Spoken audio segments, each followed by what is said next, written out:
Voici 10 minutes, le podcast des Français dans le monde, pour aider tous ceux qui se préparent, qui vivent ou qui rentrent de mobilité internationale, des parcours inspirants et des paroles d'experts. Et là, on a les deux en même temps. Voici Florence Reich, on parle du livre « S'épanouir en expatriation ». 10 minutes, le podcast des Français dans le monde. françaisdanslemonde.fr. Savoir bien préparer, savoir s'adapter et surtout savoir communiquer. Ce sera le leitmotiv de cette interview avec mon invité. Bonjour Florence. Bonjour Gauthier. On se retrouve dans le cadre du partenariat avec Expert Expat. Tu as sorti un livre en 6 langues. C'est en même temps un peu l'histoire de ta vie, de ton parcours d'expat et puis des conseils pour vivre cette situation qu'être une femme conjointe d'expat, une femme expat, une femme qui doit tout au long de ce cursus devoir s'adapter. Tu m'as dit quand on a préparé cette interview, mes grands-parents et mes parents étaient déjà expats. Finalement, je me suis rendu compte plus tard que moi aussi je le devenais. C'est dans l'ADN finalement du coup. Bah oui, c'est vrai. C'est en discutant l'autre jour avec une amie que j'ai réalisé qu'effectivement mes grands-parents étaient déjà expats en Égypte à l'époque, et puis ma mère aussi. Et puis finalement, moi aussi. Et donc non, une histoire qui se suit. C'est drôle de réaliser que finalement on suit souvent les modèles de nos parents et de nos grands-parents et pas toujours en s'en rendant compte. Parfois on les suit, parfois on s'y oppose, mais en tout cas là, il s'avère que ton parcours, clairement, tu es originaire de Suisse, tu as vécu en Belgique, à Paris, à Nice, à Genève, 13 écoles différentes. Alors le cursus, ça a été un petit peu difficile de suivre. Tu as dû souvent dire au revoir à tes copains, même si tu as gardé contact avec eux. C'est quand même, honnêtement, quand on est tout jeune, un peu rude de devoir souvent déménager et souvent changer d'école. Écoute, c'est vrai que aujourd'hui, j'ai pas du tout ce souvenir de cette difficulté. J'ai l'impression que c'est quelque chose qui a été plutôt facile pour moi, puisque c'est quelque chose que j'ai pas eu peur de partager avec mes enfants. Donc, j'ai plutôt un souvenir très joyeux de mon enfance et de tous ces changements. Je suis quelqu'un qui aime le contact, les rencontres. C'est vrai que académiquement, je pense que ça a été beaucoup plus compliqué et j'ai peut-être pas réussi à faire les études que j'aurais aimé faire. Ça, c'est possible. Mais je pense que de toute manière, ma vie était beaucoup plus orientée sur le contact, des réalisations, d'événements, voilà. Donc, je suis ravie de ma vie, en fait. Tu t'es adaptée, quoi, au final. Je me suis adaptée, oui, tout à fait. Mais je pense que de toute manière, c'était la vie que je devais avoir. Alors à ce moment-là, toi, tu vis à Genève. Il s'avère que tu te retrouves à Londres à rencontrer ton futur mari, qui est aussi de Genève. C'est quand même incroyable, hein. C'est une obsession de vivre l'international. Il faut que tu ailles à Londres pour que tu le rencontres, quoi. Exactement. Donc là, c'était un week-end tout à fait par hasard. On était entre amis et là, j'ai rencontré Alex, qui lui était là pour le travail. Et puis, en fait, on vivait tous les deux à Genève, donc c'était facile de se retrouver. Et puis là, on a vécu une année et demie hyper heureuse avant que le premier poste d'expatriation, avant que ça rebouge. Parce qu'à attention, accrochez-vous, chers auditeurs, après ça va bouger. En effet, une année et demie à Genève et puis une opportunité professionnelle. Ce sera le départ pour la première grande aventure, le Bénin. On est en Afrique de l'Ouest. Heureusement, on parle le français là-bas. Tu débutes cette expatriation, sachant que tu avais un boulot qui te plaisait bien dans l'événementiel, tu dois le laisser de côté, tu découvres les joies d'être un conjoint accompagnateur. Impossible pour toi de travailler là-bas. C'est pas un rôle facile, hein. Alors oui, et j'aimerais juste dire impossible parce que à l'époque, en fait, quand on avait des contrats dans des pays dans des pays émergents tels que le Bénin, c'était une clause dans les contrats de nos maris. On pouvait pas avoir de job rémunéré. Donc c'est pour ça qu'à ce moment-là, j'ai dûu trouver d'autres solutions. Et toute ma vie a été comme ça finalement. J'ai jamais pu être rémunérée dans aucun pays dans lesquels on avait été mutés en couple. Et donc en Afrique, j'ai pu faire du bénévolat, donc ça allait très bien puisque j'ai retrouvé d'ailleurs un client que j'avais à l'époque à Genève et j'ai donc pu continuer à travailler pour eux. Alors, tu as travaillé en bénévolat pour Terre des Hommes, tu reprends des cours en ligne en anglais. Résultat, tu me disais en fait, la solution, la clé pour que tout ça fonctionne, c'est qu'il faut que dans le couple, on discute, on communique, on échange, on équilibre les choses un peu parce qu'il ne faut pas que ça se déquilibre à jamais parce que sinon c'est compliqué. Oui, je pense que c'est ça qui a été le plus difficile pour moi en fait au début. C'était un petit peu ce sentiment de solitude et puis peut-être ce décalage avec mon mari qui lui avait son boulot, sa routine, etc. Et puis moi, tout d'un coup, j'avais ce vide, donc il fallait que je me réinvente, que je réorganise mes journées, etc. Et là, dès le début, c'est vrai que j'ai beaucoup insisté sur la communication avec Alex, où vraiment, quand il rentrait déjeuner à midi, je lui demandais de partager avec moi sa journée, ce qui s'était passé au bureau, vraiment être dans sa vie, dans son quotidien et avoir une place en fait quelque part et être utile. Donc ça, je pense que c'est très important cette communication et que le conjoint qui travaille comprenne vraiment ce besoin pour le conjoint qui travaille pas et surtout qu'il évite pour éviter ce décalage qui pourrait ce déséquilibre créer. Quasiment. Ouais, un déséquilibre et puis que l'autre se sente plus à sa place. Alors que la place du conjoint accompagnateur est vraiment essentielle. Moi, je l'ai vu dans d'autres situations avec mon mari où parfois il avait justement des moments qui étaient un petit peu plus difficiles pour lui professionnellement, où tout d'un coup il s'entendait plus vraiment avec ses supérieurs, etc. À un moment, il a même pensé à quitter l'entreprise. Et là, c'est vrai que c'est vraiment moi qui, tout d'un coup, était l'élément motivateur. C'est ça.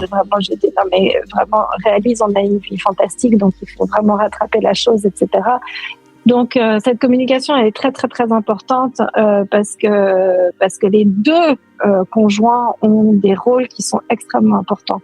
Alors, en l'occurrence, ça va se passer en Indonésie. Vous allez vous installer en Indonésie. Et là, cette fois-ci, c'est toi qui vas plutôt le soutenir.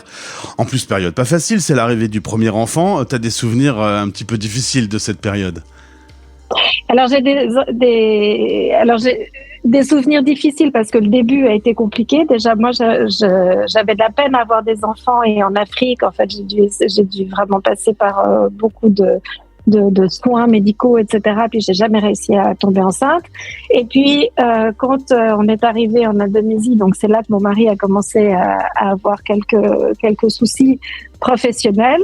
Et là, je me suis complètement abandonnée. Je me suis vraiment concentrée sur lui.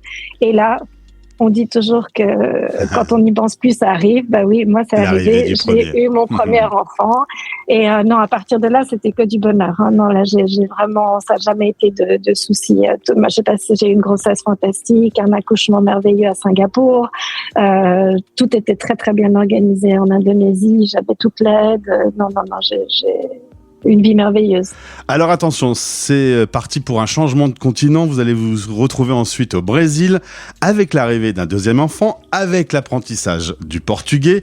Vous vous retrouvez dans une ville où il y a beaucoup d'entraide entre expats. C'est un bon souvenir. Ensuite, c'est le Mexique. Nouvelle langue, l'espagnol. Là, vous y êtes pendant 5 ans et très intégré à la vie locale. Et puis ensuite, c'est les Philippines. On va zoomer sur les Philippines parce que au début, quand tu arrives, tu comprends pas bien leur fonctionnement, tu comprends pas leur culture, et on peut peut-être donner un conseil aux auditeurs. Quand on se retrouve dans cette situation, qu'est-ce que tu as fait, toi ? Alors effectivement, quand je suis arrivée aux Philippines, c'était vraiment toute une nouvelle culture, bien que j'avais vécu déjà quand même 5 ans en Asie. Et là, j'ai pris en fait un cours d'histoire. Pour mieux comprendre un petit peu la philosophie, l'attitude des Philippins, etc. Et ça m'a beaucoup aidé à comprendre ce côté où ils étaient toujours positifs, où ils disaient toujours oui à tout et où ils vivaient un rythme un peu très différent du nôtre, etc. Et c'est vraiment en comprenant toute l'histoire, toutes les colonies qui étaient passées dans leur pays, toutes les affreux Enfin, ils ont vécu des choses absolument, toutes les atrocités en fait qu'ils ont vécues, abominables, etc. Et ça m'a beaucoup rapproché d'eux. J'ai beaucoup mieux compris.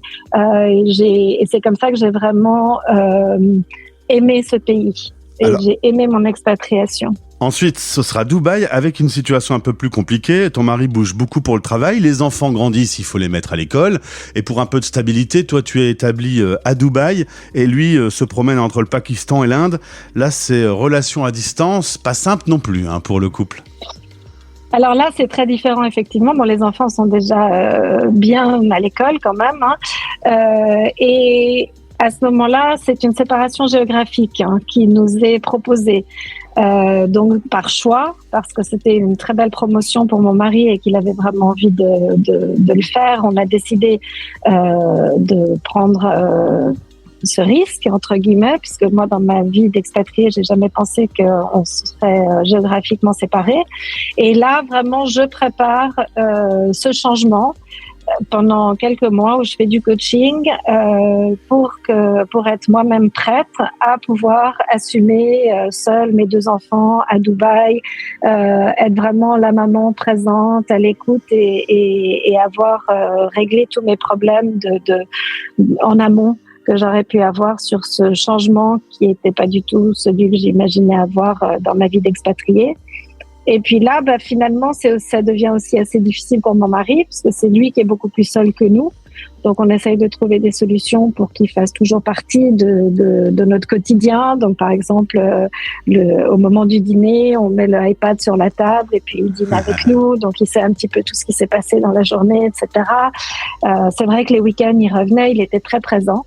Mais voilà, ça, c'était une situation aussi assez différente et à laquelle on n'avait pas pensé. Ouais, vous avez dû improviser, quoi.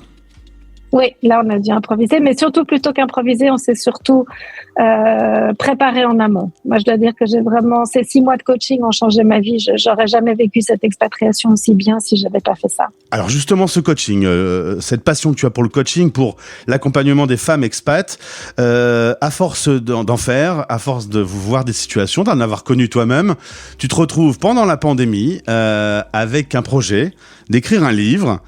Tu l'as écrit en 12 semaines. Ça veut dire quoi ? Ça veut dire que tout était dans ta tête et il fallait plus que le coucher sur le papier ? C'est exactement ça. J'avais vraiment tout sur le cœur. C'était très, très facile pour moi de partager. J'avais tellement de choses à dire, j'avais tellement de remerciements à faire. J'avais tellement j'avais entendu tellement de choses dans tous les coachings que j'avais fait déjà avec toutes ces femmes expats, que j'avais déjà vraiment aidé à être heureuse à l'étranger, etc., que ça a été très facile de réunir et mes expériences et celles des expats et de tout mettre dans un livre. J'ai pas eu besoin de faire de recherche, ça a été très, très naturel. Très fluide. Et ouais, très fluide. D'ailleurs, c'est pour ça que c'est un livre que j'ai écrit en anglais, d'ailleurs, alors que l'anglais n'est pas du tout ma langue maternelle, mais c'est un livre qui est très, très facile à lire en anglais, mais pour qu'il soit plus accessible à un plus grand nombre de personnes, j'ai décidé de le traduire en 5 langues supplémentaires. Voilà, donc il y a l'allemand, il y a l'espagnol, il y a l'italien, il y a le français, le portugais et donc la version originale en anglais. Ça s'appelle « S'épanouir en expatriation ». Finalement, tu vois, fille d'expat, tu te retrouves à partager ton expérience au plus grand nombre aujourd'hui. Un petit mot pour terminer, Florence. Le temps passe, mais depuis des années, ton mari avait un rêve que tu voyais sur son fond d'écran. Il y avait un catamaran. Ouais. Là, vous vous apprêtez, vous êtes sur le point de partir faire, alors peut-être un tour du monde, vous verrez un peu, vous allez vous laisser porter. En tout cas, vous êtes avec les enfants pour commencer parce que ils ont la possibilité, ils sont pas à l'école. Ensuite, ils retourneront. D'ailleurs, un à Madrid et l'autre en Suisse. Mais voilà, ce rêve d'enfance, il est en train de se concrétiser. Où, quand, comment, pourquoi, on verra. Il faut s'adapter, hein. Alors là, oui, non, mais c'est magnifique parce que tu vois, aujourd'hui, l'interview, je la fais depuis Gdańsk. Donc, Gdańsk, c'est un port en Pologne. Et c'est là qu'on est en train de terminer notre catamaran qui va nous être livré cet après-midi. Normalement, nous partons après-demain. Et donc, ce bateau, je le vois depuis 25 ans. Depuis qu'on a commencé notre première expatriation, c'est sur l'écran de veille de mon mari. Et il m'a toujours dit, quand je serai à la retraite, on partira faire le tour du monde. Et voilà, aujourd'hui, je te parle, on y est. Et je souhaite à tous tes auditeurs de réaliser leurs rêves et n'arrêtez jamais de rêver parce que tout peut arriver. Et puis lisez, s'épanouir en expatriation. Le lien est dans ce podcast. Merci Florence. Écoute, vu ce que tu viens de me raconter, on se retrouvera dans quelques mois. Tu me raconteras un peu cette aventure en catamaran. Ça te va ? Ah, mais j'adorerais. Je me réjouis déjà. À bientôt. À bientôt, Gauthier. Merci. Français dans le monde.